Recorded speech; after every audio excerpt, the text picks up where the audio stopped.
네, 나중에 꺼주세요. 가끔 그 수해를 당하거나 혹은 태풍을 당해서 많은 이재민들이 생길 때가 있죠. 그때 참 재난당한 사람을 보면은 마치 내가 재난당한 것처럼 가슴이 아픈 것을 누구나 느낍니다.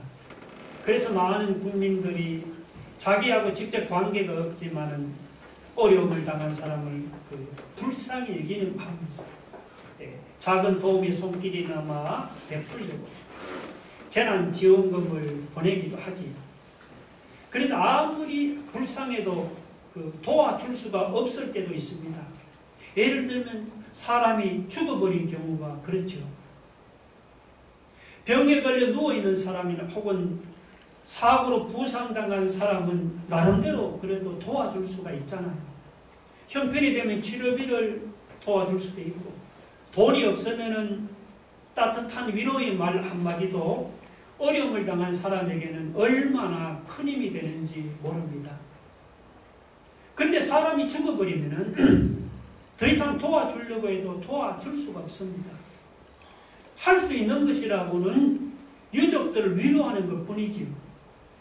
그런데 간혹 보면은 정말 유족들을 위로하려고 해도 위로할 말조차 안 나오는 그런 경우도 있습니다. 어린 자식을 남겨두고 부모가 먼저 사고로 죽었다든지 혹은 젊은 자식을 먼저 떠나보내는 부모 같은 경우는 정말 위로할 말이 없습니다. 오늘 본문의 경우가 바로 그렇습니다. 예수님이 나인성으로 들어가실 때였습니다. 때마침 예수님 일행은 성 안에서 나오는 장례 행렬과 마주쳤습니다. 그런데 보통 장례 행렬이 아니었습니다. 12절 보면은 성문에 가까이 이르실 때 사람들이 한 죽은 자를 메고 나오니 이는 한 어머니의 독자요 그의 어머니는 과부라고 했습니다. 죽은 청년은 하나밖에 없는 독자였습니다. 게다가 그 청년의 어머니는 과부였습니다. 남편도 없고 세상에 믿고 의지할 것이라고는 아들 하나밖에 없었습니다. 그런데 그 믿었던 아들이 죽었으니 어머니의 심정이 어떠하겠습니까? 자, 이런 경우는 정말 위로하려고 해도 위로할 말이 생각나진 않습니다.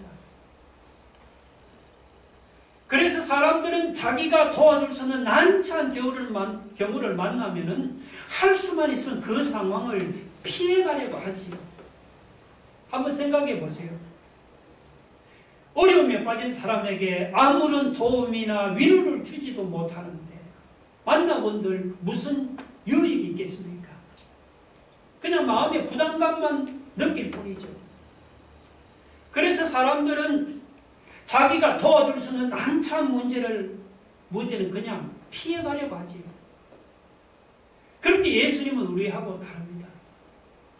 예수님은 이 과부의 장례 행렬을 피해가지를 않았습니다.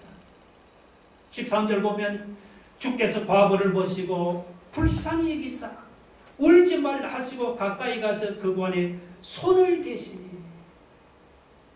예수님은 오히려 그 장례 행렬로 가까이 다가가서는 울지 말라고 위로했습니다. 예수님은 사람들이 당하는 비참한 문제를 피해가지를 않으시고 오히려 함께 해주십니다. 사람들이 당하는 이 비참한 문제를 예수님이 외면하지 않는 이유가 무엇이겠습니까? 그 이유는 예수님에게는 인생이 당하는 모든 비참한 문제를 해결할 수 있는 능력이 있기 때문입니다.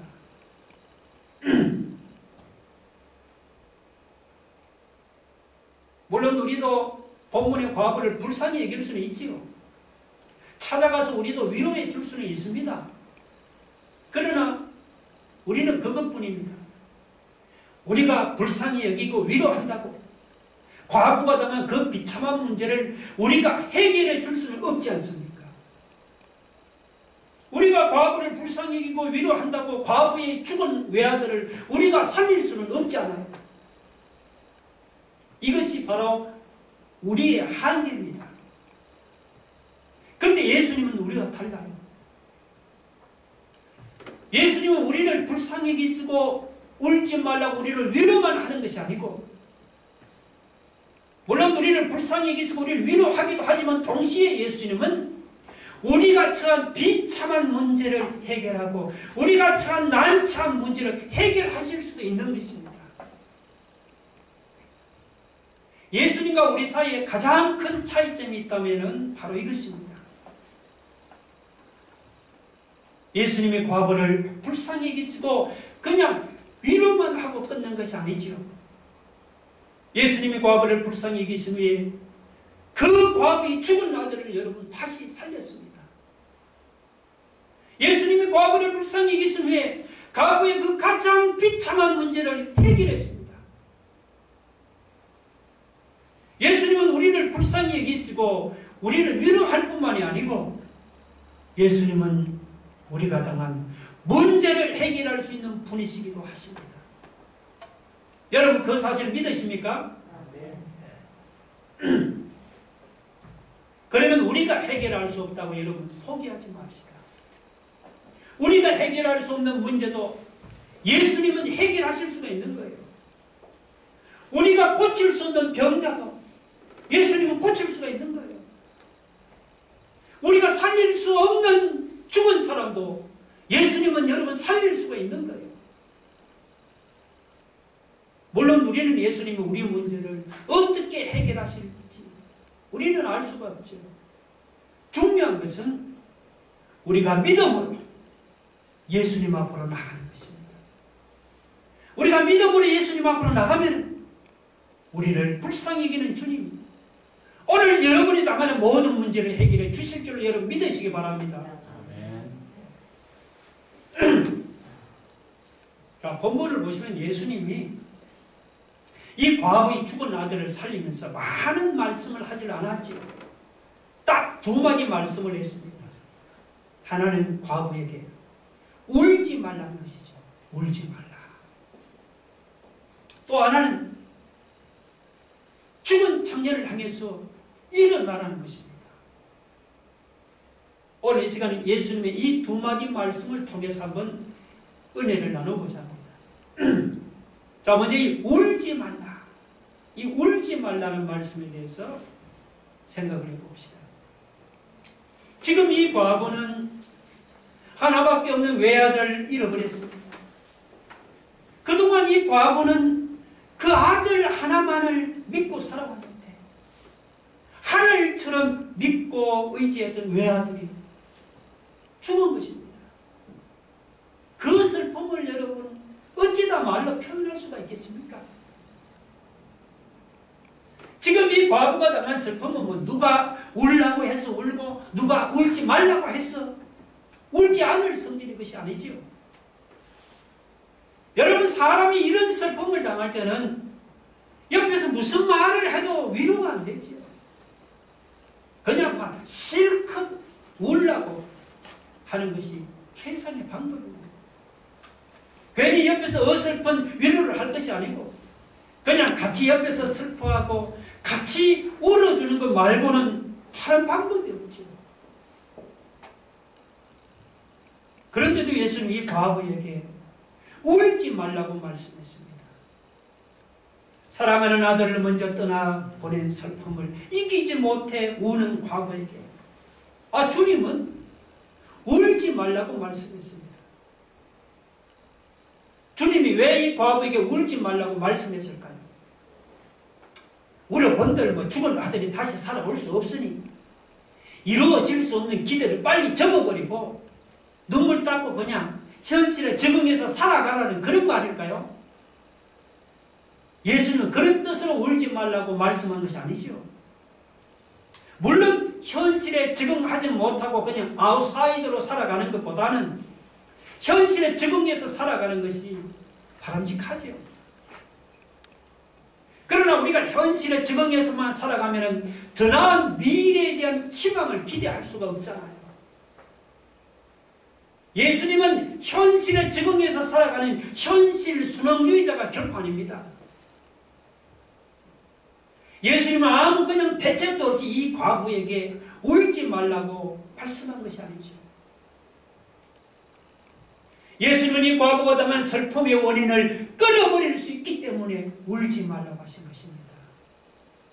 예수님께는 이 과부를 울지 않게 할 수 있는 능력이 있고 이 과부가 당한 슬픔의 원인을 끊어버릴 수 있는 능력이 있기 때문에 울지 말라고 하신 것입니다.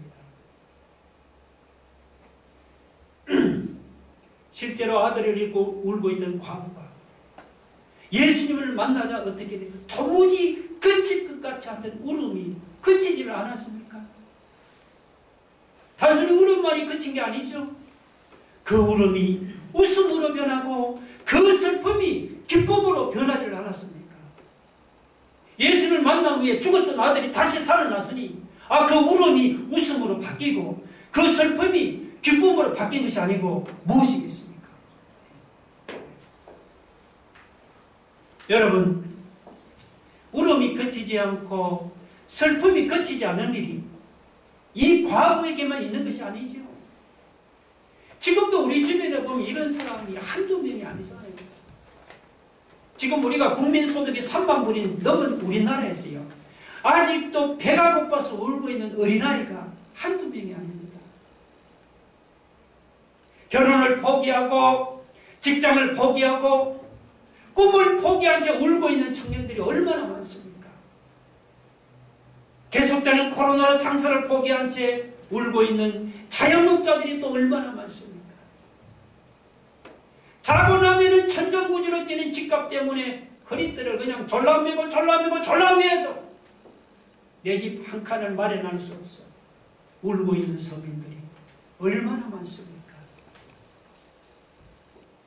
지금도 우리 주변에는 이런저런 일로 인해서 울음이 그치지 않고 슬픔이 그치지 않는 사람이 한두 명이 아니죠.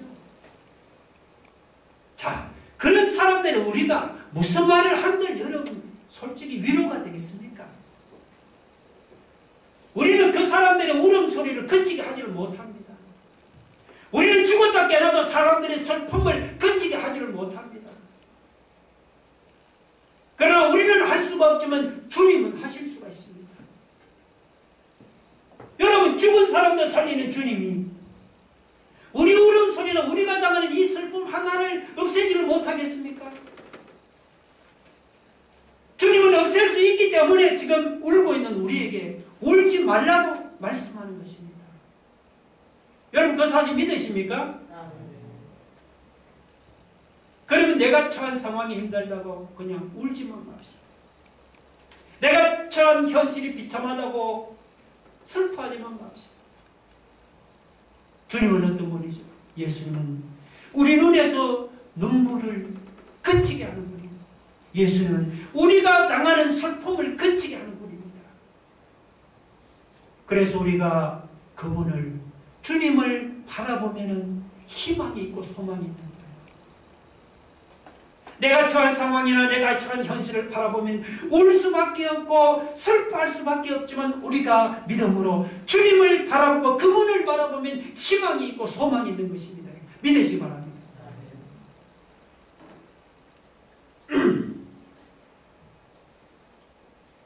예수님의 두 번째 말씀은 청년아 내가 네게 말하노니 일어나라는 것입니다.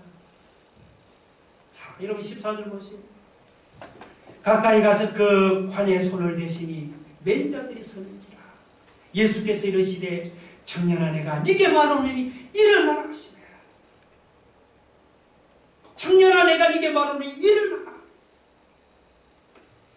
예수님이 그 말씀을 하시자 여러분 어떤 일이 납니까? 그 밑에 15절 보면은 보세요. 죽었던 자가 일어나 앉고 말도 하거나 했습니다. 일어나라는 예수님 말씀 한마디에 세상에 죽어서 관에 눕히는 그 청년이 그 자리에서 벌떡 일어났습니다. 앉고 말도 하는 이런 놀라운 기적이 일어났습니다. 할렐루야.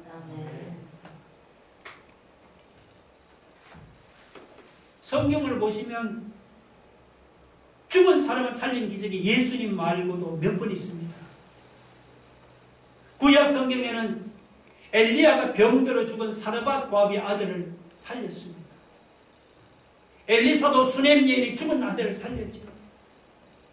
그리고 신약 성경 오면 베드로가 병들어 죽은 이 다비다라는 여제자를 살렸습니다.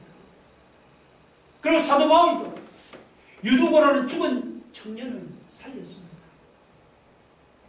자, 그런데 그들이 죽은 사람을 살린 것하고 예수님이 죽은 사람을 살린 것에는요, 큰 차이점이 있습니다. 뭐냐 하면은 그들 중에 기도하지 않고 자기 힘으로 죽은 사람을 살린 경우는 한 번도 없어요. 성경을 자세히 읽어보세요. 베드로나 바울은 하나님께 기도하고 하나님의 능력으로 죽은 사람을 살렸습니다.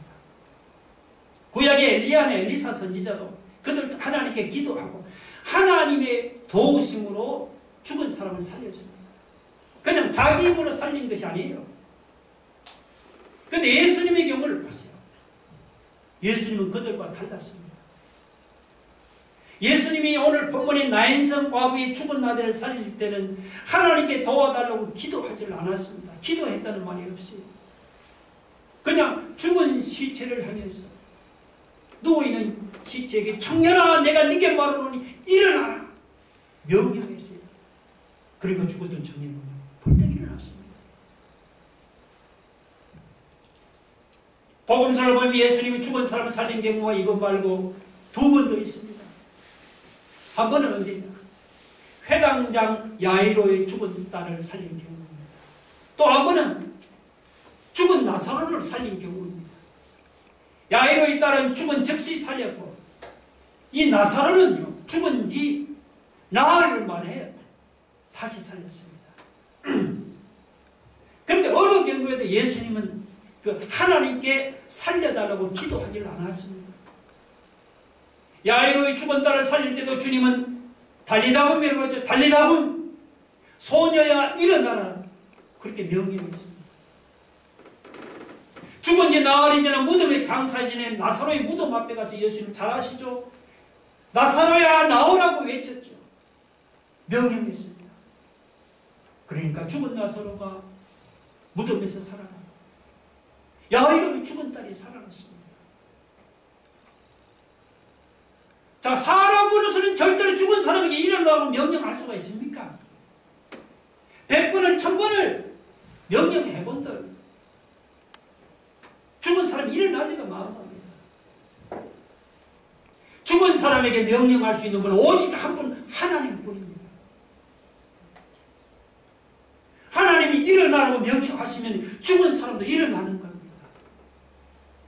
그런데 여러분 그 하나님이 하시는 일을 예수님도 하셨잖아요.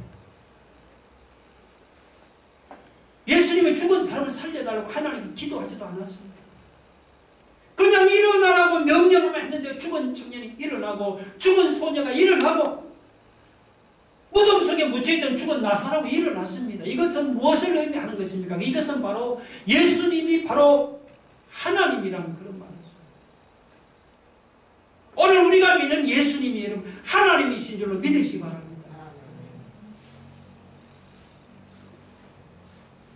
특히 예수님이 죽은 사람을 살릴 때는 직접 그 사람을 불러주십니다. 과부의 죽은 아들을 살릴 때 청년아 일어나라. 그 청년을 불러주셨죠. 회당장 야이로의 죽은 딸을 살릴 때도 아이야 일어나라면서 그 아이를 직접 불러주셨습니다. 죽은 나사로를 살릴 때도 나사로야 나오라면서 그 나사로 이름을 직접 불러주셨습니다. 우리도 여기 뭐 100년 뒤에 여기 있을 사람 없잖아요. 우리도 죽습니다. 근데 마지막 날에 예수님이 우리 각자 이름을 다 불러주시는 거예요.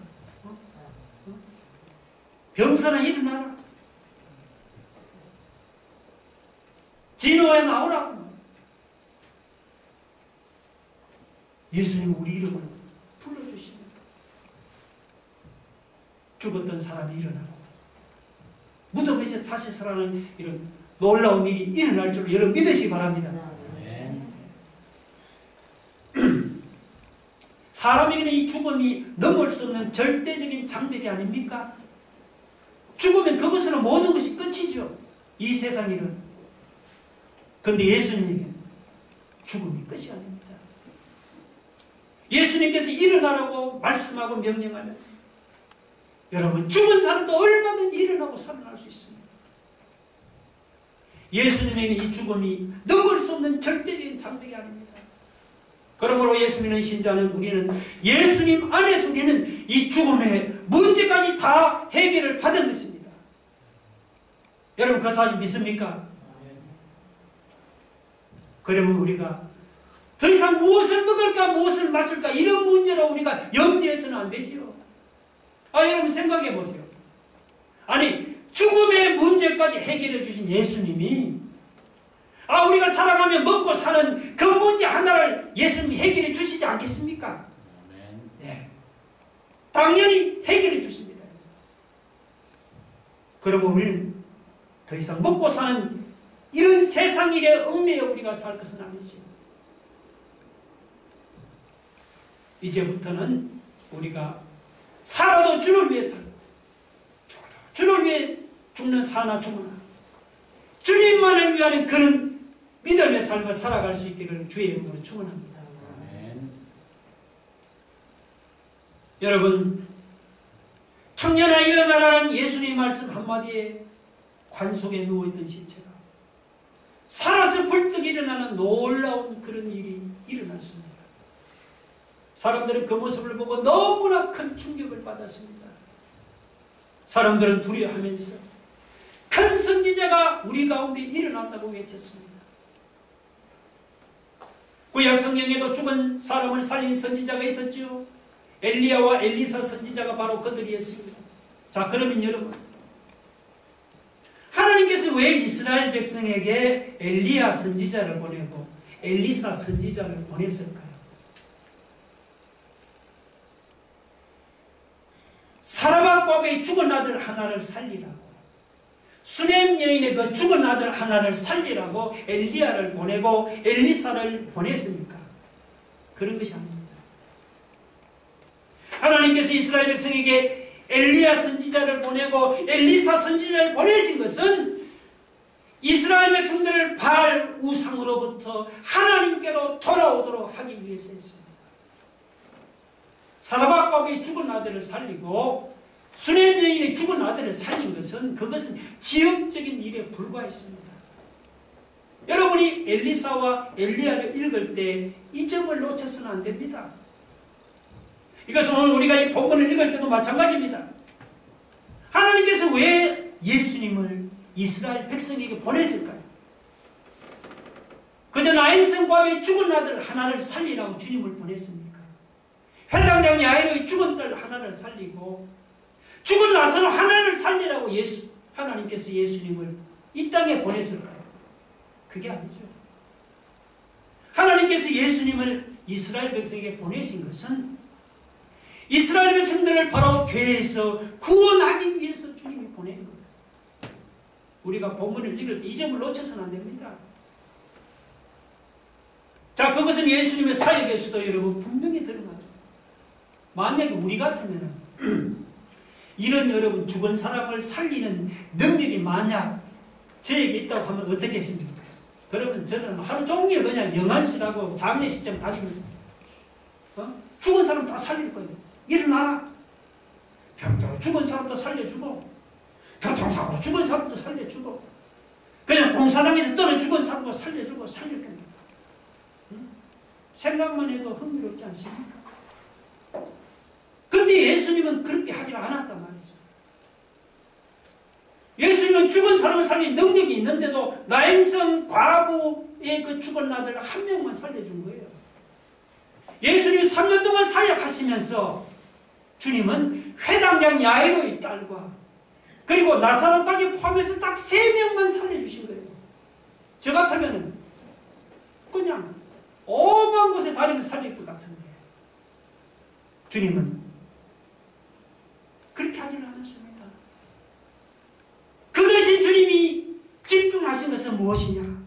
예수님은 시간만 있으면 사람들에게 말씀을 전하고 가르치는 일에 힘을 썼습니다. 여러분이 실제로 복음서를 읽어보세요. 예수님은 기회가 있을 때마다 사람들에게 말씀을 전하고 말씀을 가르쳤어요. 기회가 있을 때마다 안수해서 살린 게 아니단 말이죠. 예수님이 죽은 사람을 살리는 일보다 말씀을 전하고 말씀을 가르치는 일에 이렇게 힘을 쓴 이유가 뭔 줄 아세요? 그 이유는 바로 사람들을 죄에서 구원하기 위해서였습니다. 우리가 볼 때는 죽음보다 심각한 것이 없지요. 그런데 예수님 보실 때는 그렇지 않아요. 예수님이 보실 때는 죽음보다 이 죄라는 놈이 더 심각한 거예요. 그래서 주님은 사람들에게 말씀을 전하고 말씀을 가르치는 일에 여러분 힘을 썼습니다. 말씀만이 죄인을 구원할 수 있기 때문에 예수님이 기회가 있을 때마다 사람들에게 말씀을 전하고 말씀을 가르쳤습니다. 사람이 죽으면 육신도 화장이 된다든지 혹은 무덤에 묻혀서 끝나고 말이죠. 그러나 육신이 죽었다고 우리 영혼까지 죽어 없어지는 건 아니죠. 여러분, 우리 육신이 죽은 뒤에 우리 영혼은요, 천국 아니면 지옥에 떨어집니다. 둘 중 하나예요. 사람이 죄를 회개하고 예수를 믿으면은 죽은 후에 천국에 들어가요. 그러나 죄를 회개하지 않고 예수를 믿지 않으면 그는 영원한 지옥에 떨어집니다. 예수님 보시면 그게 더 심각했습니다. 그런데 이 세상만 믿는 사람에게는 이 눈에 보이는 세상만이 전부로 보일 것이죠. 그러나 성경은 이 세상이 전부가 아니라고 말씀합니다. 히브리서 9장 27절 거기서 띄울 수 있습니까? 한번 자 같이 읽어보시자. 한 번 죽는 것은 사람에게 정해진 것이요 그 후에는 심판이 있습니다. 죽은 후에는 하나님의 심판이 기다리고 있습니다. 그래서 사람이 죄 문제를 해결하지 못하고 죽어가면 하나님의 심판대 앞에 설 때 그때는 피할 길이 없습니다. 그래서 예수님 보실 때는 이 죄 문제가 죽음보다도 더 심각했습니다. 예수님이 보실 때는 죄 문제를 해결받는 것이 죽은 사람이 살아나는 것보다 더 중요했습니다. 그래서 예수님은 죽은 사람을 살릴 수 있는 능력이 있음에도 불구하고 할 수만 있으면 사람들에게 말씀을 전하고 말씀을 가르칩니다. 오늘 우리 중에 교회를 다니지만 아직도 자기 죄 문제를 해결받지 못한 사람이 있습니까? 그렇다면 다시 한번 반복합니다. 죄 문제는 죽음보다 더 심각합니다. 여러분, 죽은 사람이 살아나는 것보다 죄 문제를 해결받는 것이 더 급하고 더 심각한 문제예요. 오늘 본문을 읽으면서 여러분이 나인성 과부의 죽은 나들이 살아나는 것을 보고 물론 놀라지만 그것만 놀랄 게 아니고 여러분, 죽은 나들이 살아나는 것보다 나 같은 죄인이 예수 그리스도를 믿고 여러분 죄의 문제를 해결받은 것을 보고 더 놀랄 수 있기를 주의 이름으로 축원합니다. 우리 한번 기도하겠습니다. 여러분, 죄의 문제는 죽음보다 더 심각합니다. 여기 나인성 과부의 죽은 아들이 살아나는 것도 놀랍지만 오늘 나 같은 죄인이 예수 믿고 죄의 문제 해결받은 것을 보고 다시 한번 여러분이 감사할 수 있습니다. 여러분, 죽은 문제까지 해결해 주신 주님이 우리가 먹고 사는 문제를 해결해 주시지 않겠습니까? 여러분 염려 근심 걱정 다 주님께 맡겨버릴 수 있기를 바랍니다. 울지 말라 하신 주님은 우리 울음을 그치게 하고 우리 슬픔을 그치게 하는 분이에요. 여러분, 주님은 과부를 위로만 하지 않고 그의 죽은 아들을 살렸잖아요. 오늘 주님은 우리를 위로만 하지 않고 여러분의 문제를 해결해 주십니다. 믿음으로 그분을 바라보면 그분이 우리의 문제를 해결해 주시고 여러분의 울음소리와 슬픔을 거치게 해주시는 주님 바라보고 우리 한번 다 같이 한번 통성을 기도하겠습니다. 할렐루야. 하나님, 오늘